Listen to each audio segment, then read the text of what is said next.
Om Sri Chinmaya Sadgurave Namaha. Before starting Kaivalya Upanishad, I will try to give an overview of Upanishad. This is the tradition. Before taking any Upanishadic class, we give an overview about Upanishad. The content of the Upanishads are the esoteric spiritual knowledge recorded for the purpose of reflection and contemplation. And therefore, the degree of the knowledge or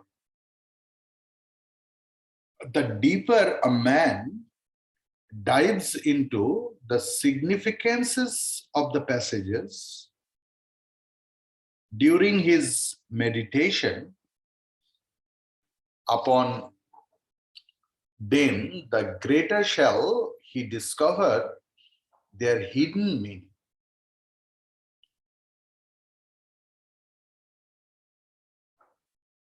Mere superficial readers cannot be fully catered to with such philosophical literature, which are discourses upon pure truth, challenging the authority and authenticity of the fields of the mind and intellect. As such, many are the unprepared students who, having reached the portals of the Vedas, have made a very quick and sudden retreat from these texts in their inability to understand, appreciate, to follow the right import of the words of the great masters.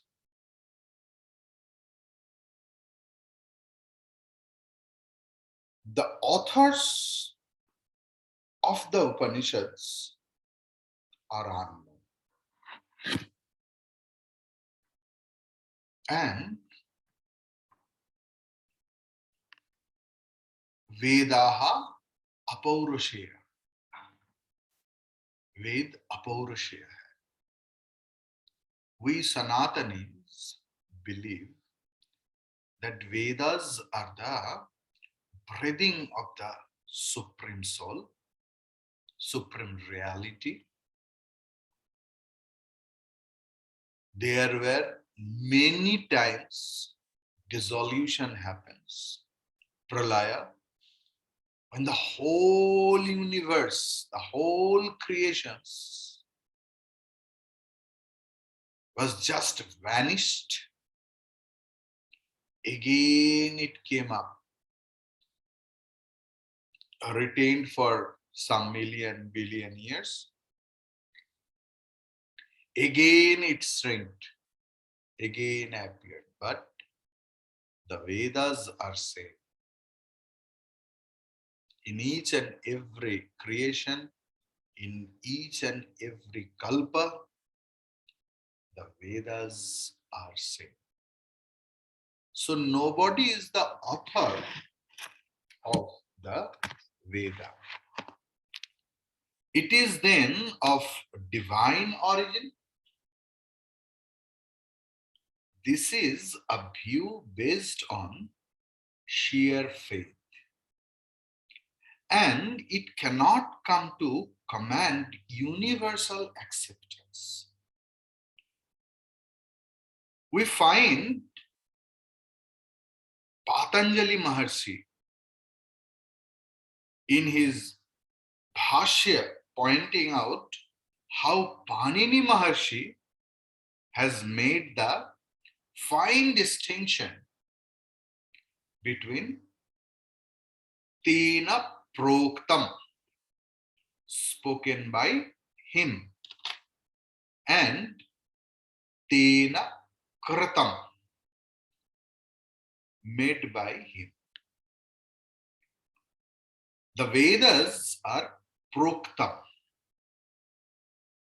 spoken by him or her.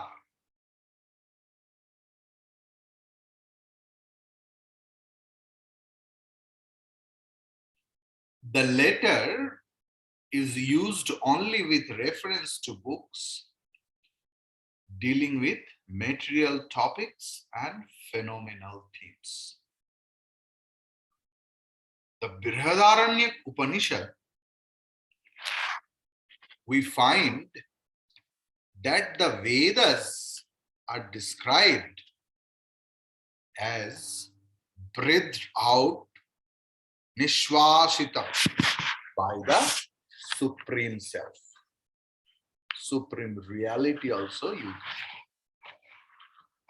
So the thing is, by this term, it is suggested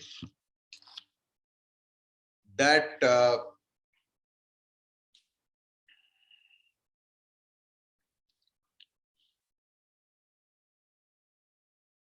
to the divine authority, it was as easy, natural, and effortless as breathing is to us.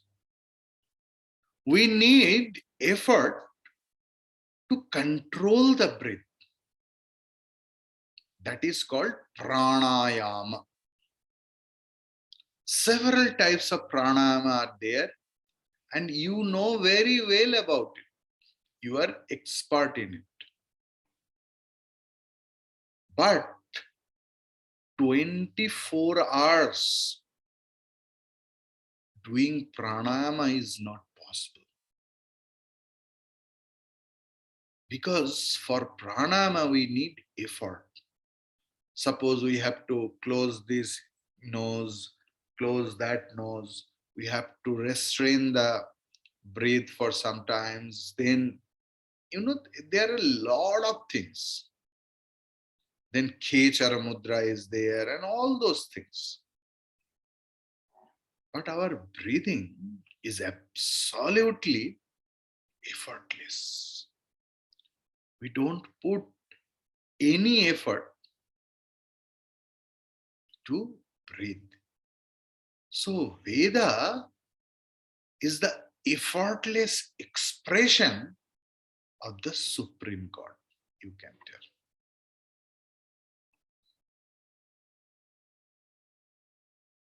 And also that the Veda is the very breath of God, breath, very breath of God, in the sense that if there be no Veda, then the concept of God also will end. No breathing, no existence is the inexorable law of life. Understand?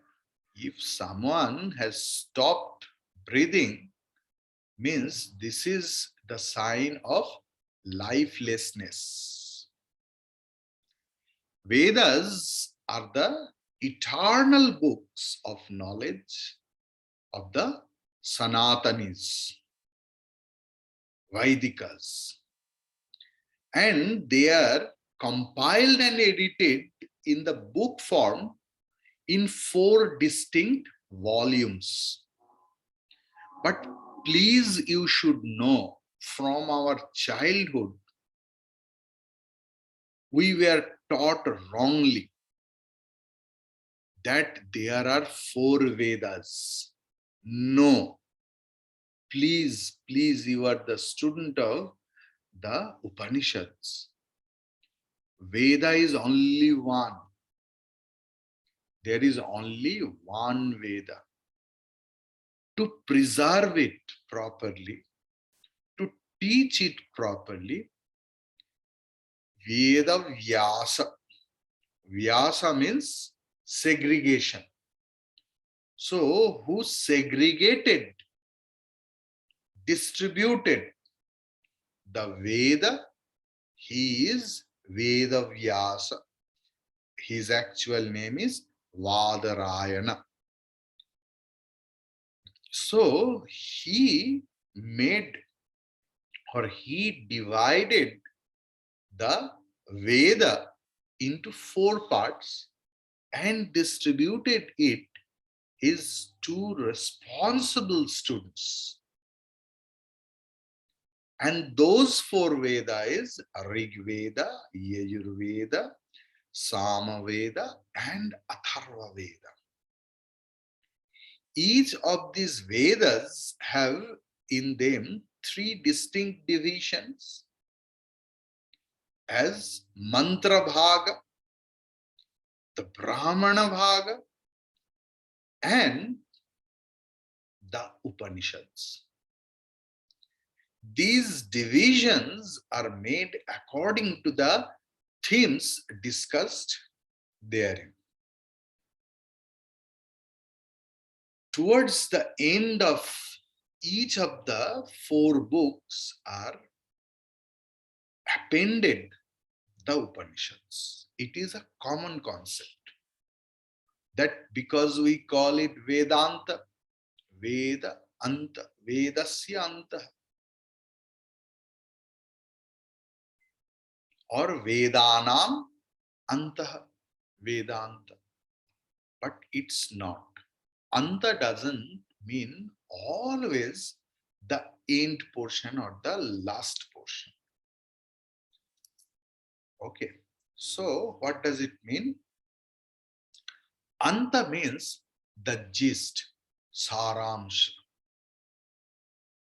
the very essence of the Veda is Vedanta. Many a times it came at the end of the Veda. In several Veda, several Upanishads were found in the beginning of the Veda, in Mantra Bhaga.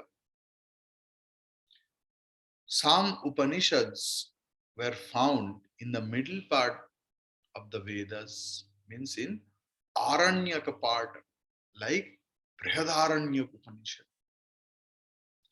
And many Upanishad came into the end of the Upanishad, Veda, and many of them are there. So the thing is, they contain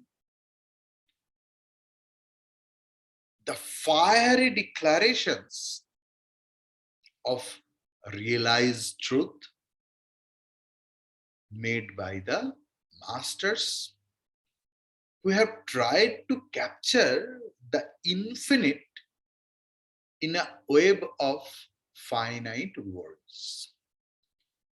These constitute the highest philosophical explanations that the supermen have ever made in the world of creatures. These vital and vibrant truth declarations, compiled and added to the tail end of each Veda, are named also as Vedanta, meaning the end of Veda.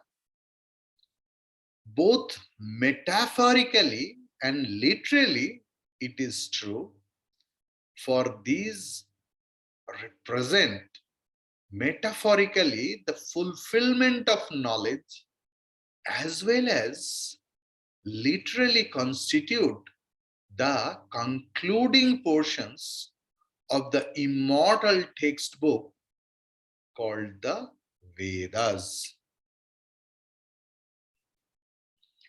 As a systematic series of audible sounds which have a manually or mutually understood sense of meaning for the speaker and the listener or hearer. Language can be used only in conveying lived experiences which are commonly known to both the parties using the language. In short, language can be used only in the conveyance of finite experiences which are common property of all living men in their day-to-day life. Now, sorry, you know,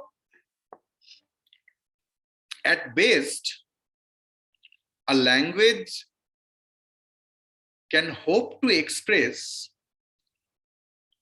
only some of the feelings and can, to an extent only, if at all, bring out thoughts of one's intellectual life in their full intensity. But beyond these, however, intimate and best lived may be the experience. The experiencer cannot express those deeper layers of life fully in any language. In fact, the deeper we go into any aspect of life, the more it becomes inexpressible in language. Certainly, the infinite cannot be expressed at all in the language of the finite. Clear? And yet, these great rishis have made not an altogether unsuccessful attempt, if not in expressing, at least in conveying the infinite to the intuitive appreciation of such students of literature who have been prepared for living it.